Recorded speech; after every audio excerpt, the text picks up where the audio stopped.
Thomas স্টার্নস Elliot তার বিখ্যাত প্রবন্ধ দ্য মেটাফিজিক্যাল পয়েন্টসে দুইটি গুরুত্বপূর্ণ বিষয়ের কথা উল্লেখ করেছেন। একটি হচ্ছে ইউনিফিকেশন অফ সেন্সিবিলিটি ও আরেকটি হচ্ছে ডিসোসিয়েশন অফ সেন্সিবিলিটি।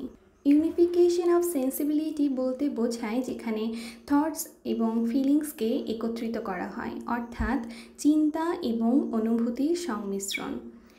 অনুভূতিতে চিন্তার সৃষ্টি এবং চিন্তার প্রত্যক্ষ সংবেদনশীল উপলব্ধি, অর্থাৎ চিন্তা এবং অনুভূতির সংমিশ্রণে যে সাহিত্যকর্ম সৃষ্টি করা হয়। ডিসোসিয়েশন অফ সেন্সিবিলিটি বলতে বোঝায় কবিতা লেখার ক্ষেত্রে অনুভূতিকে আলাদা করা। সপ্তদশ শতাব্দীতে কবিতায় অনুভূতির অভিজ্ঞতা থেকে বুদ্ধিজীবী চিন্তাধারাকে যেভাবে পৃথক করা হয়েছিল, অর্থাৎ থটস এবং ফিলিংস আলাদা হয়ে যায়। হয় থটস না হয় ফিলিংস, যে কোনো একটা দিয়ে সাহিত্যকর্ম সৃষ্টি করা।